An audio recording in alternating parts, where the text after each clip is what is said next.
자, 이 12월은 한 해를 돌아보며 이렇게 새해를 새롭게 계획하는 달입니다.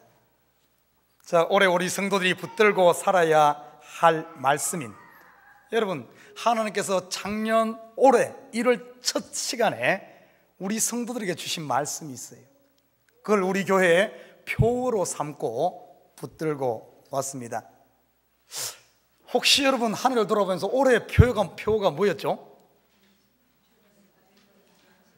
주보 첫 장에 보면 올해의 표, 여호수아 15장 13절에서 15절 뭡니까?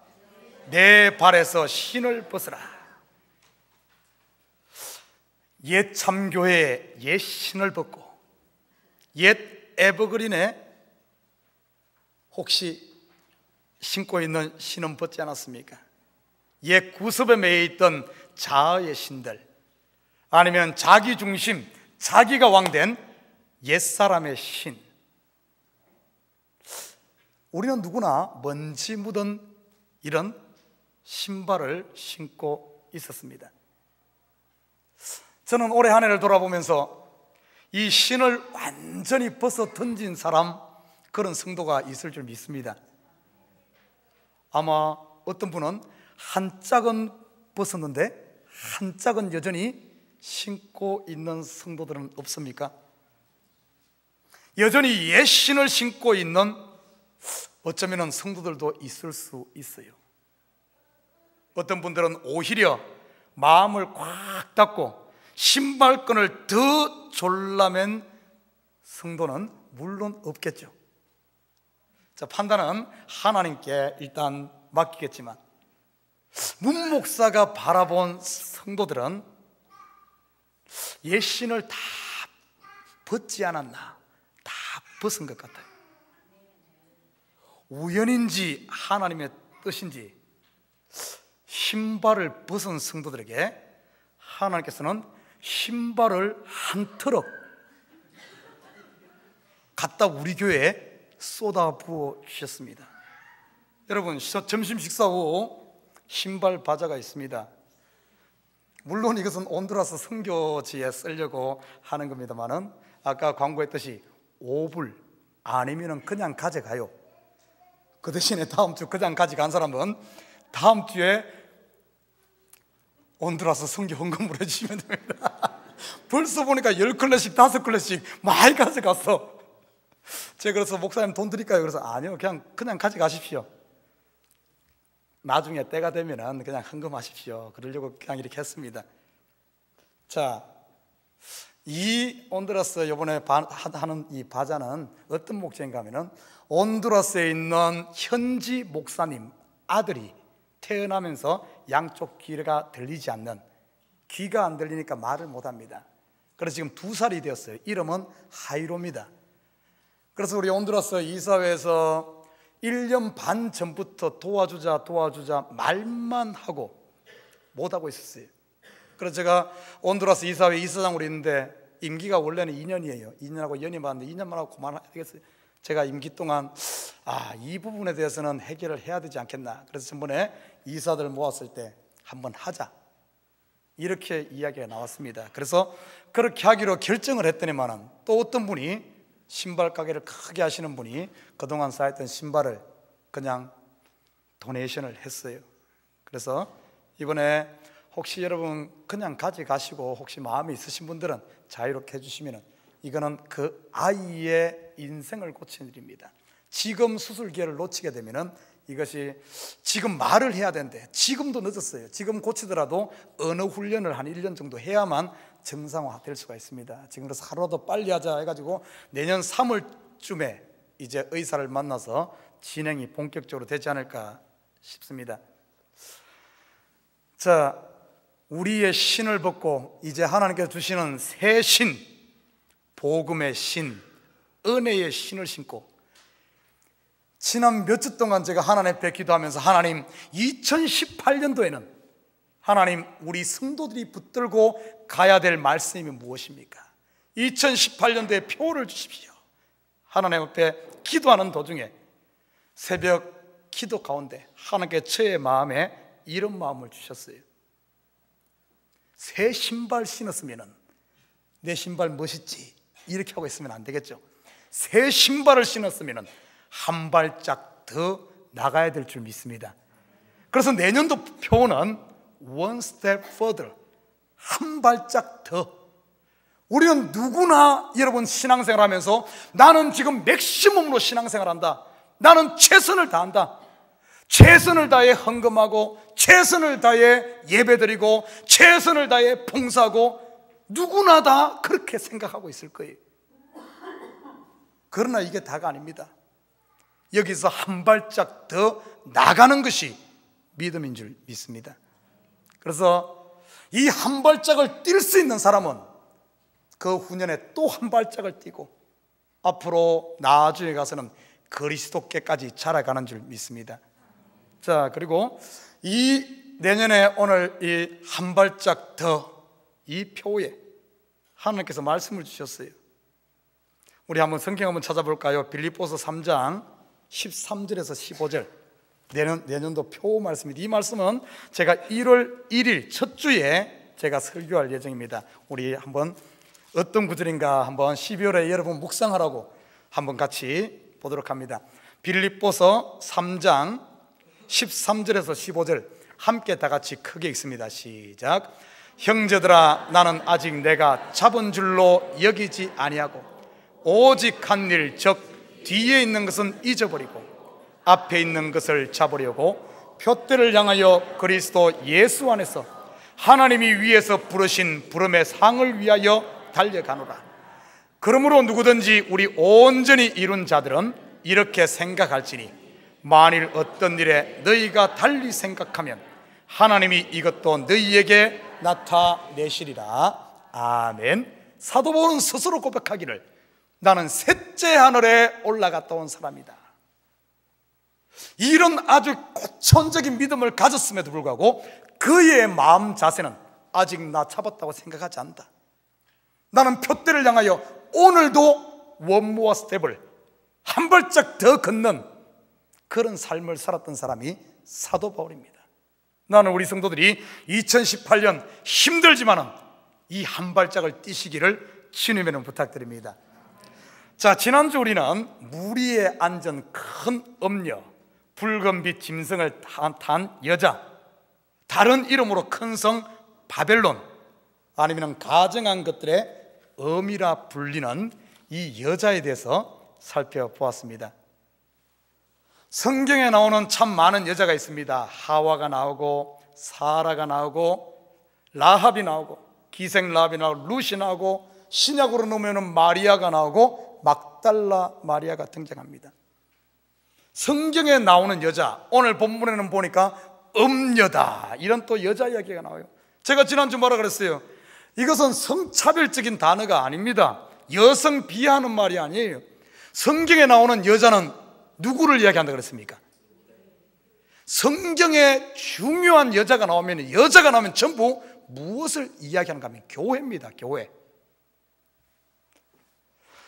이 교회가, 여자의 이야기가 요한계시록에 오면서 신부라는 그리스도의 신부로 소개되고 있으며, 또 20장 이후에는 이 신부를 새 예루살렘이다, 하늘에서 내려오는 새 예루살렘, 각종 보석으로 장식된 새 예루살렘, 바로 교회를 이야기한다 그랬어요. 그런데 오늘 본문을 보니까 이 교회가, 여자된 교회가 변질되어진, 타락되어진 교회가 바로 엄녀다, 이렇게 이야기를 했습니다. 여러분, 제 자리를 벗어나는 것, 변질되어지는 것, 이것이 엄녀예요. 하와가 자기의 자리를 벗어나 버리니까 결국에 뒤에서 마귀에 속아서 자기의 자리를 벗어나잖아요. 여러분 보십시오. 자기 자리 이탈한 교회, 교회는 교회인데 자기 자리를 이탈한 교회가 결국에는 엄녀고 짐승이 된다는 사실이죠. 성경에 보면 죄라는 단어가 나옵니다. 죄라는 단어의 원어를 분석하면 우리가 생각하는 죄하고는 전혀 다릅니다. 여러분, 죄라는 것은 관역을 벗어나는 걸 말하는 거예요. 이탈하는 것을 죄라 그럽니다. 원래 사단은 어떤 존재였습니까? 하나님의 천사장이었어요. 천사장이 자기의 자리를 이탈하니까 어떻게 됩니까? 마귀가 되어지는 거예요. 제가 지난주 설교하면서 많은 주석가들과 목회자들이 이 음녀와 짐승을 자꾸 세상의 권력이나 세상 나라나 세상의 어떤 왕으로 자꾸 해석하다 보니까 성도들의 주적이 자꾸 세상의 어떤 나라나 이런 쪽으로만 자꾸 이 관심을 가지게, 그런 경향이 너무 많아요. 그래서 한때는 음녀가 로마다, 그 이후에는 히틀러다, 아니면은 뭐 많았잖아요. 뭐 러시아다, 러시아 마고 나니까 중공이다, 지금 중공이 풀리고 나니까 지금은 이슬람이다, 그것도 아니니까 오바마다, 트럼프다, 이런 식으로 자꾸 엉뚱한데 펀치를 날리는 거예요. 엉뚱한데.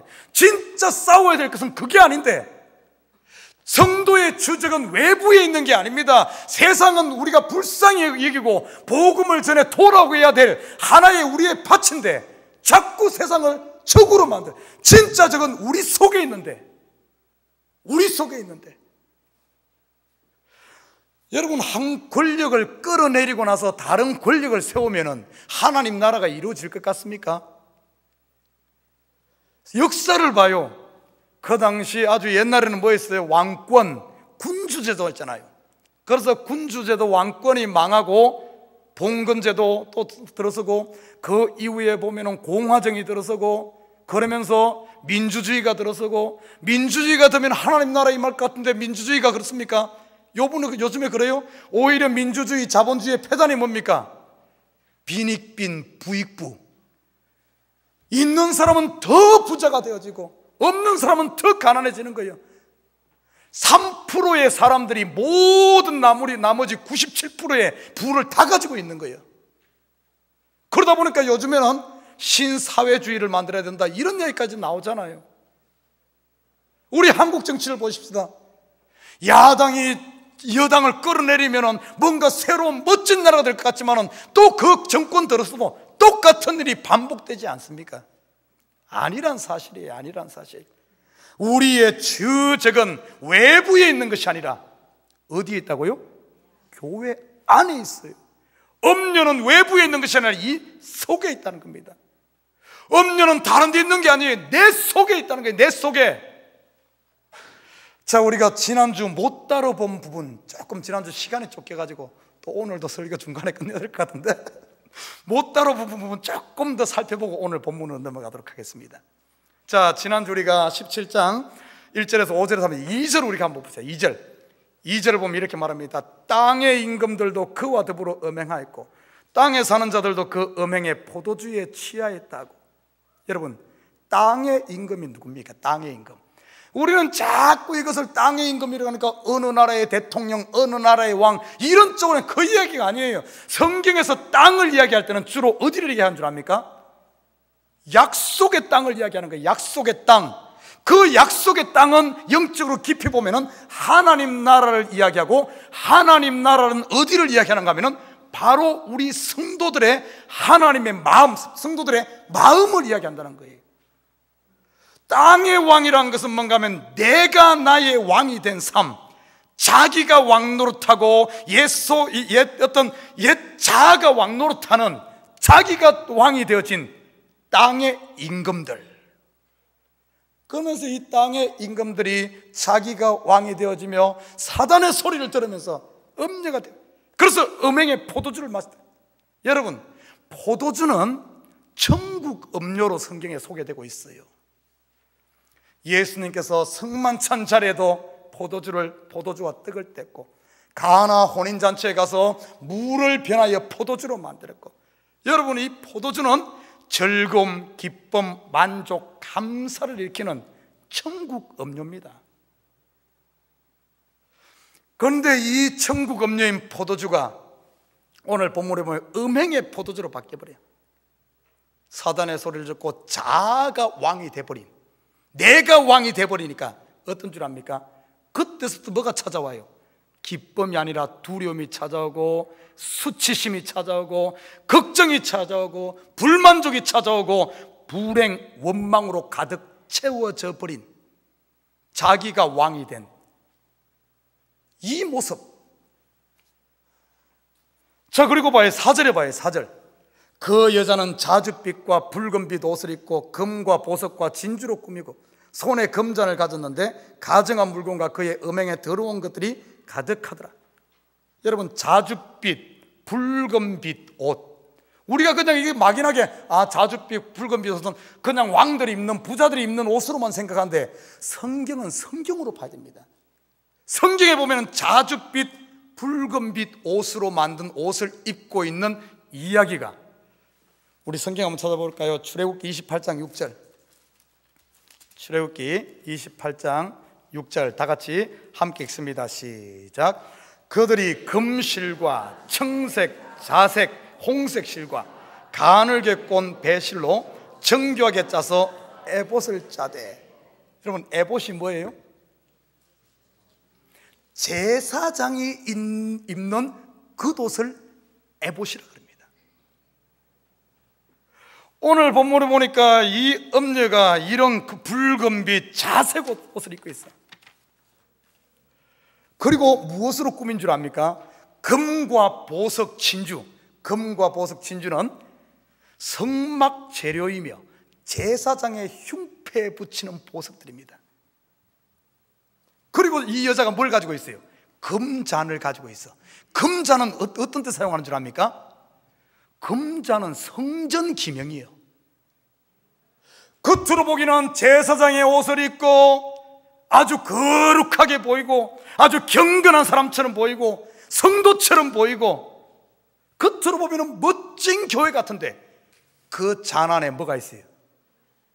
가증한 것들, 음란한 것들, 더러운 것들이 가득 들어있는, 이것을 신약의 언어로 이야기하면 이렇게 표현할 수 있겠죠.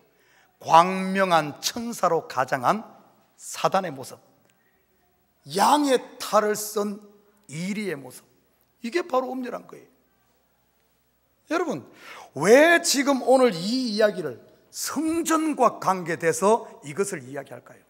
결국에 이 이야기는 우리의 주적은 세상 나라가 아니라 어디에 있는가 하면 바로 교회는 교회인데 변질된 교회가 우리의 가장 큰 주적임을 이야기해주고 있어요. 또 한 구절 더 볼까요? 우리 5절, 지난주 못 풀어봤는데 5절 보면 이렇게 말합니다. 그의 이마에 이름이 기록되었으니 비밀이라 큰 바벨론이라 땅의 음녀들과 가증한 것들의 엄이라 하였더라. 우리 성경 한번 찾아봅니다. 요한계시록 14장 1절. 요한계시록 14장 1절 함께 읽습니다. 시작. 또 내가 보니 보라, 어린 양이 시온산에 섰고 그와 함께 14만 4천이 서 있는데 그들의 이마에는 어린 양의 이름과 그 아버지의 이름을 쓴 것이 있더라. 아니, 성도들의 이마에 어린 양과 아버지의 이름이 써 있으니까 이 존재가 똑같이 모방을 하고 패러디를 해서 이 음녀도 머리 이마에 보니까 쓰고 있는 거예요. 쉽게 말해서 음녀의 세력들, 짐승의 세력들, 교회의 가장 큰 주적은 어디에 있는가? 교회 안에 있다는 거예요. 내 안에 있다는 겁니다. 내 안에. 전혀 엉뚱한 이야기가 아니에요. 근데 우리는 지금 보면은 많은 사람들이 정말 싸워야 할 대상과는 싸우지 않고 엉뚱한 데 가서 펀치를 날리고 있지는 않나. 자, 오늘 본문으로 돌아갑니다. 오늘 본문에 돌아가면은 여자가 탄 이 짐승의 비밀이 소개되고 있어요. 여러분, 이 여자가 짐승을 타고 있다는 것은 한 덩어리란 겁니다. 뗄래야 뗄 수 있는 같은 한 짝이란 의미예요. 그런데 오늘 이 짐승은 어떤 존재인가 하면 머리가 7이요 뿔이 10개라 그랬습니다. 그런데 이 머리가 7이라 그랬는데 9절에 보니까 이 7머리를 어떻게 이야기하고 또 다른 이름으로는 7산이다 이렇게 말합니다. 그리고 10절에는 또 이 7산을 7왕이다 이렇게 소개를 해주고 있어요. 자, 과연 이 7머리의 비밀이 뭘까? 이걸 또 구체적으로 어떻게 또 풀어주고 있는가 하면 10절에 보니까 7머리는 7산이요 7왕인데 그 중에 5왕은 망했고 하나는 현재 있고 하나는 아직 이르지 않았다. 이렇게 이 짐승을, 그러면서 지혜 있는 사람은 이걸 깨달아라. 이것을 깨닫고 이것을 경계하고 이것과 맞대고 싸워야 된다 하는 이런 측면으로 이야기해 주고 있어요. 자, 그러면은 이것도 보니까 많은 주석들을 보니까 일곱 왕이 로마의 왕이다, 아니면 역사 가운데 일어났던 이런 뭐 대적들이다, 나라들이다, 이런 식으로 해석했는데 참 가난한 해석입니다. 가난한 해석. 세대주의자들이 이런 식으로 많이 해석을 합니다. 그리고 일곱 왕을 뭐 열부를 유럽 연합이다 해가지고 그렇게 얘기 책 많이 봤죠.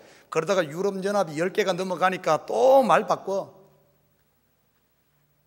그러면 자꾸 그런 쪽으로 우리의 성도의 눈을 돌리면 실제 그게 아니에요. 성경은 성경으로 풀어야 됩니다. 성경의 일곱 왕, 여러분 어디에 등장하고 있어요? 한번 성경을 쭉, 좀 내년에는 우리 성경 좀 읽읍시다. 한 1독 정도 합시다. 제가 옛날에는 막 성경 읽기표를 해가지고 목장별로 체크해가지고 1독 한 사람들에게는 연말에 막 상도 주고 했었는데 안 한 지가 꽤 된 것 같아요. 한번 했으면 좋겠어요. 성경 일곱 왕 어디에 등장합니까? 제일 먼저 등장한 데가 가나안 땅에 일곱 왕이 있었죠. 일곱 족속. 여러분, 가나안 일곱 족속, 일곱 왕은 어떤 의미인 줄 압니까? 이 가나안 땅은 하나님께서 아브라함에게 약속으로 주신 땅이에요. 약속으로 주신 땅인데 그 땅에 일곱 가나안 족속이 우상 숭배로 말미암아 전부 자기가 왕노릇하는 그런 상태에 있었잖아요. 그때 요소를 통해서 그곳을 점령해가는 이야기 속에 이 일곱 왕이 등장하고 있습니다. 아까 말했죠. 가나안 땅은 하나님 나라 우리의 마음을 이야기한다고. 여러분 예수 믿기 전에 여러분 마음속에 전부 일곱 왕이, 7은 완전수 아닙니까? 여러분이 왕이 되어서 여러분의 주인 노릇하면서 가나안 땅에서 살고 있는 여러분들이 일곱 왕이었어. 여호수아 예수죠. 예수가 오심으로 말미암아 이제 우리 더 이상 일곱 왕이 우리 왕노릇 못하지만 또 일곱 왕 이야기 어디에 소개되어 있는 줄 압니까? 왕이라고 표현하고 있지는 않지만은 신약에 보면은 일곱 귀신 들린 마리아 이야기가 나옵니다. 일곱 귀신이 그 속에서 왕노릇하는 그런 이야기가 나와요. 자, 이것을 좀 염두에 두고 좀 더 구체적으로 설명하기를 5 왕은 망했고 하나는 있고 하나는 이르지 않았다. 더 구체적으로 설명해 주고 있어요. 그러면은 이 망한 5 왕은 무엇을 이야기하는가? 자, 이거는 성경에서 풀어야 됩니다. 무조건 우리가 그냥 이렇게 볼 게 아니에요. 5 왕의 이야기, 망한 5 왕의 이야기. 자, 우리 성경 한번 찾아봅니다. 요한복음 4장 18절 한번 찾아봅니다. 자, 오늘 조금 어려울 수가 있어요. 우리 정신 안 차리면은 뭔 소리 하냐, 뭐 짐승으로 시작해서 그렇게 끝날 수 있어요. 조금 잘 따라오셔야 됩니다. 오늘은 제가 좀 일찍 끝낼 거예요. 신발 팔아야 되니까. 일찍 끝낼 거예요. 오늘은 반 안 넘깁니다. 자, 우리 성경 요한복음 4장 18절 함께 읽습니다. 시작.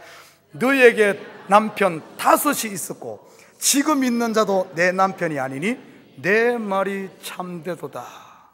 아니, 여기 5 남편 이야기, 5 왕의 이야기가 나오네. 고린도전서 11장 3절 우리 한번 찾아봅니다. 이 남편이 상징하는 바가 뭔가? 고린도전서 11장 3절 함께 읽습니다. 시작. 그러나 나는 너희가 알기를 원하노니 각 남자의 머리는 그리스도요 여자의 머리는 남자요 그리스도의 머리는 하나님이시니라. 여자의 머리는 남자다. 오늘 7 머리, 그 중에 5개가 망했다 그랬는데 오늘 머리 이야기가 나와요. 자, 오늘 이 수가성, 사마리아 수가성 여인의 이야기입니다. 이 여인이 지금 수가성 그 우물가에서 예수님을 만났어요. 예수님께서 남편을 데리고 오라 하니까 남편이 없습니다. 그래. 그때 예수님께서 아니다, 너한테 5 남편이 있었다. 그런데 지금 있는 남편도 네 남편이 아니다. 앞으로 진짜 남편이 오는데 그 진짜 남편은 바로 예수 그리스도를 이야기하거든요. 거기에 우물 이야기가 나오고 거리심산 이야기고 예배 이야기로 쭉 이어집니다만 이 여자가 5 남편이 있었지만 지금 다른 남편하고 살아요. 이 5 남편이 무엇을 이야기하는가? 뭘 이야기할 것 같아요? 이거 이 시간에 다 풀 수는 없지만 깊이 들여다보면 이 5 남편, 만족 줄 알았지만 만족 주지 못하는 5 남편은 율법을 이야기해 주고 있어요. 율법. 우리가 율법을 지켜서 내가 의로워지려고 했는데, 율법을 지키려고 하면 할수록 내가 의로워지는 것이 아니라 참 율법은 어떻습니까? 내 죄만 드러나는 거예요. 나는 죄인이구나, 죄인이구나, 죄인이구나. 그래서 그 남편이 진짜가 아니란 거예요.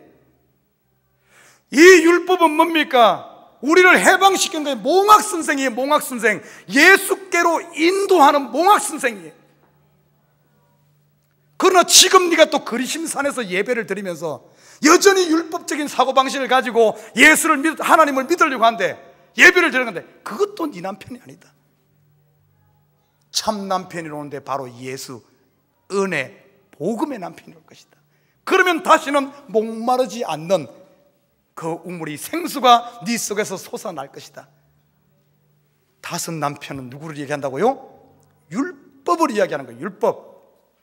자, 또 5 왕, 5 남편, 5 머리, 5 산의 이야기, 또 성경을 한번 돌아볼까 볼까요? 누가복음 16장 28절에서 29절 한번. 누가복음 16장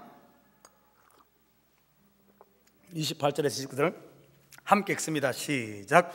내 형제 5이 있으니 그들에게 정언하게 하여 그들로 이 고통받는 곳에 오지 않게 하소서. 아브라함이 이래 그들에게 모세와 선지자들이 있으니 그들에게 들을지니라. 오호, 여기에 보니까 5 형제 이야기가 나오네.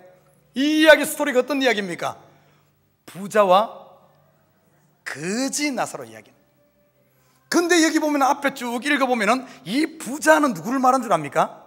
돈을 좋아했던 그 당시 바리새인을 이야기하는 거예요. 여기서 우리가 오해하면 자꾸 성경을 문자적으로 보면 아이고 부자들은 천국 가기 힘들고 가난한 사람은 천국 가기 쉽다. 우리 교회 부자 많은데 동의 안 하네. 부자 많아요. 그런 부자 말고 진짜 부자. 자, 봐요. 여기서 말하는 이 부자는 바리새인을 말하는데, 왜 바리새인을 부자라 그런 줄 압니까? 스스로 율법의 의를 가지고 자기 스스로 의롭다고 생각하는, 스스로 부자된, 자기 자신의 왕이 되어서 나는 전혀 죄가 없어, 그래서 다른 사람들은 다 죄인이여, 우리만 의인이여, 스스로 율법으로 의인된 자들을 이 부자로 표현해요. 그러나 거지 나사로는 뭡니까? 내가 나를 바라볼 때 내세울 게 아무것도 없어. 나는 죄인 중에 개수야. 그래서 아무것도, 은혜 아니면 살 수 없습니다. 내 의는 하나님 앞에 내놓을 게 요만큼도 없어. 나는 거지입니다. 돈 없어 거지가 아니에요. 그것을 지금 이야기하는 겁니다. 자, 그러면서 이야기하기를 보면 이 부자가 뭡니까? 죽어서 지옥에서 그 이야기하는 거예요. 내 형제 5이 있으니. 이 5은 뭘 이야기하는 줄 알아요? 여전히 세상 가운데서 율법 중심으로 살아가는 이 사람들. 그러니까 예수님이 이렇게 말했잖아요. 약간 비웃듯이 아브라함이 이르되 그들에게 모세와 선지자들이 있으니 그들에게 들을지어다. 그들에게 들을지어다. 그리고 좀 더 구체적으로 볼까요? 성경의 5이란 말은 또 어디에 등장하는 줄 압니까? 성경 제일 먼저 있는 5권의 책이 뭡니까? 모세오경, 창세기, 출애굽기, 레위기, 민수기, 신명기. 이 모세오경을 한마디로 표현하면 율법책입니다. 율법을 이야기하는 거예요. 또 이 5이라는 것이 성경에 어디에 등장하는 줄 알아요? 우리 성경 한번 찾아봅니다. 여호수아 10장 5절.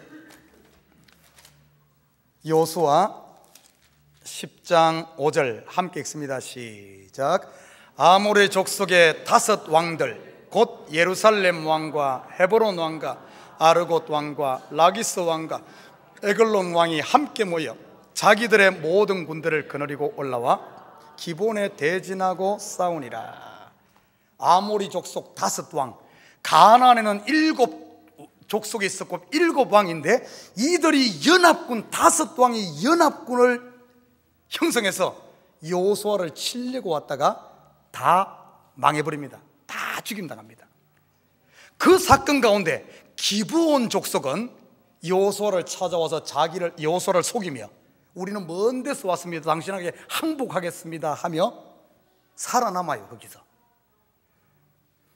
그리고 여호수아가 이 가나안 땅을 점령합니다. 다 점령하는데 어떻게 하면 다 점령하지 못하고 여전히 남아있는 족속들이 있어. 이것들이 왕이 되어서 미래에 이스라엘을 괴롭힙니다. 자, 정리합니다.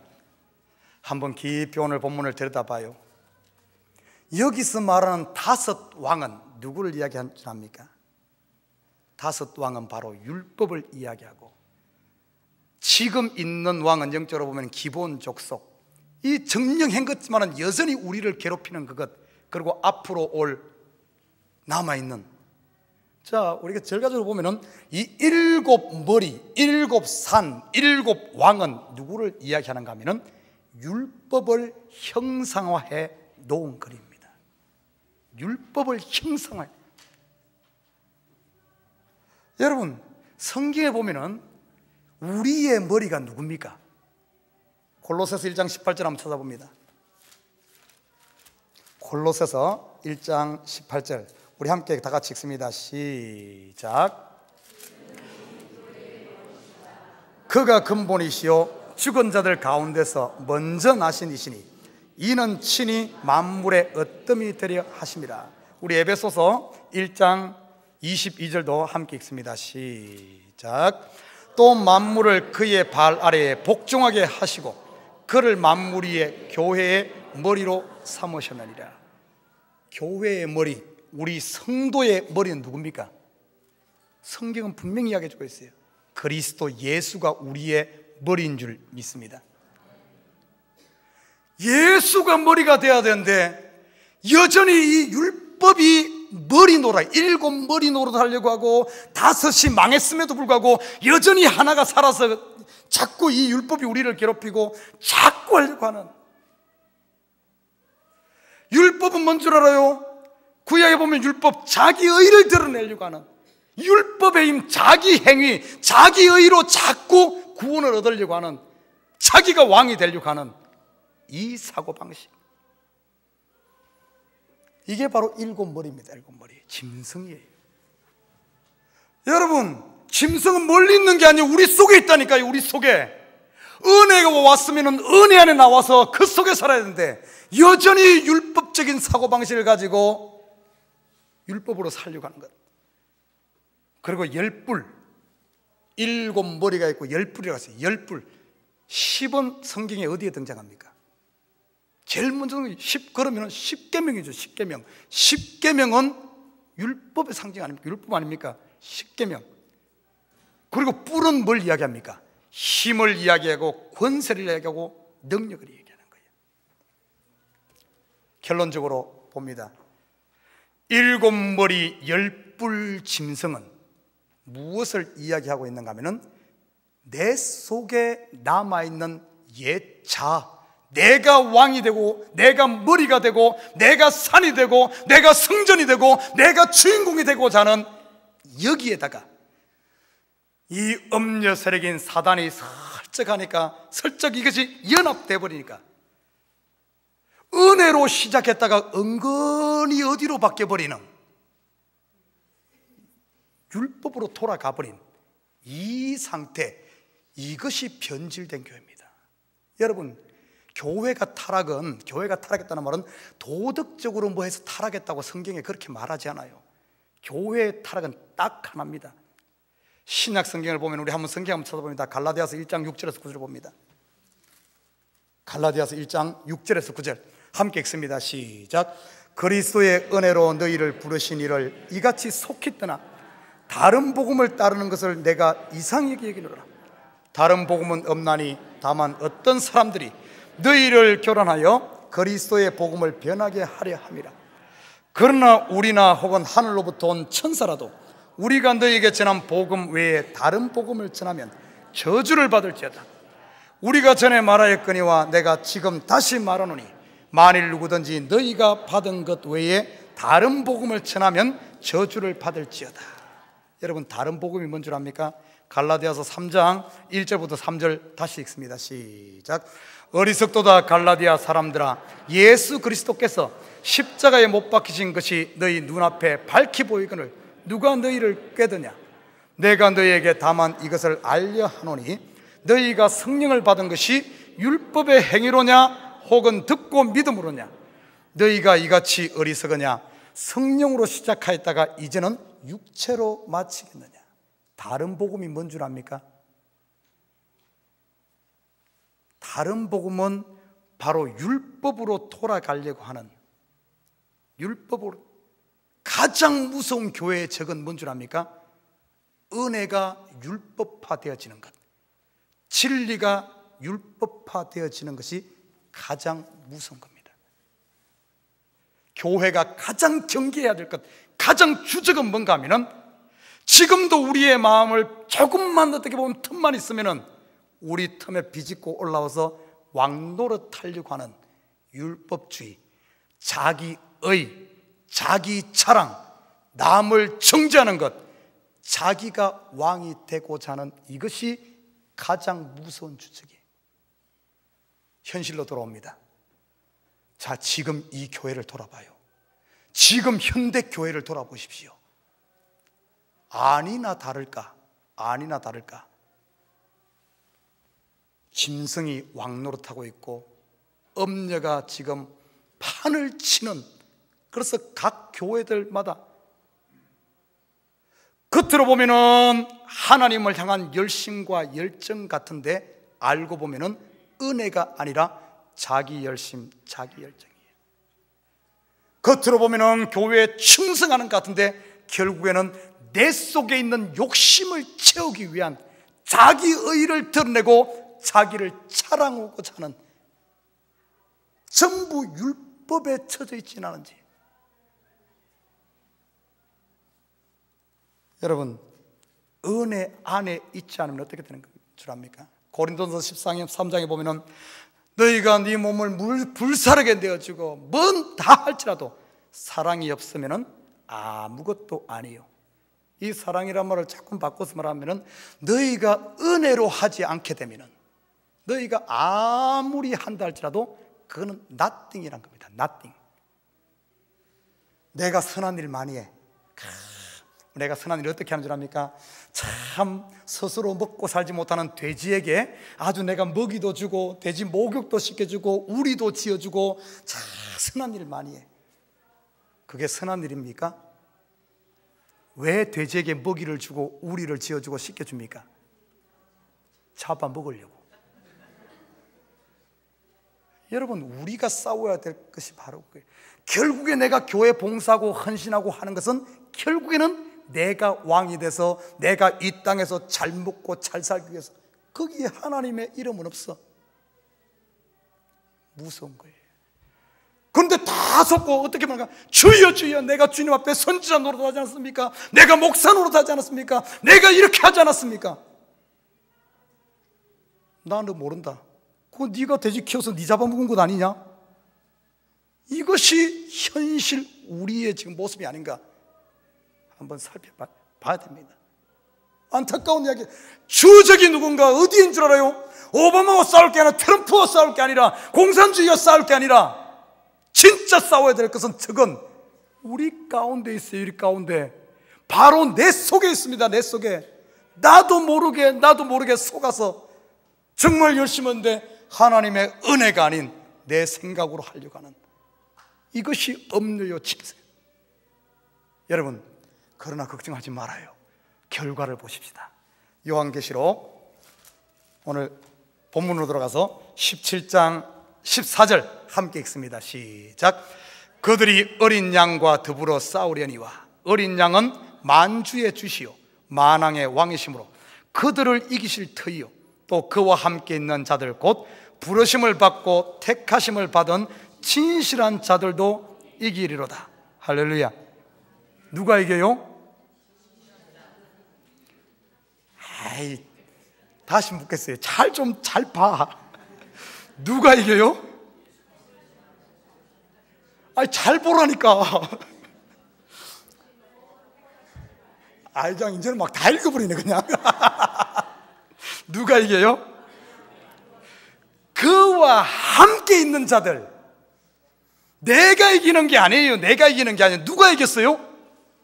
어린 양이 이겼고, 어린 양의 그 은혜 안에, 그 날개 안에 어린 양에 붙어있는 그와 함께 밖에 있는 성도들도 내가 싸워서 이기는 것이 아니라 어린 양이 이겼기 때문에 거기에 붙어 있게 되면은, 은혜 안에 있게 되면은 이기는 줄 믿습니다. 내가 이기는 게 아니에요. 예수님이 이겼었어요. 우리가 하는 것은 그 은혜 안에, 복음 안에 머무르기만 하면 되는 거예요. 예수님이 다 했다는데 왜 자꾸 내가 하려고 율법으로 돌아왔고 자기가 그러냐고요. 여러분은 벌써 천한 자 같으나 여러분 아주 존귀한 자인 줄 믿습니다. 얼마만큼 존귀해요? 하늘만큼, 땅만큼? 얼마만큼 존귀해? 성경은 성경으로 예수 그리스도를 이 무덤에까지 내려갔지만은 그를 살리시고 어디로 높였어요? 하나님 우편에. 하나님 우편에. 그 하나님 우편, 그보다 더 높은 데는 없어. 여러분이 지금 그 자리에 있어요. 왜? 여러분은 예수와 붙어 있기 때문에. 여러분이 이렇게 존귀한데, 그런 존귀한 것 저도 왜 자꾸 나 그거 안 해요, 내가 높아질래요, 자꾸 일곱 뿔이 돼가지고 일곱도 뭡니까 이래가지고 자꾸 그러냐고요.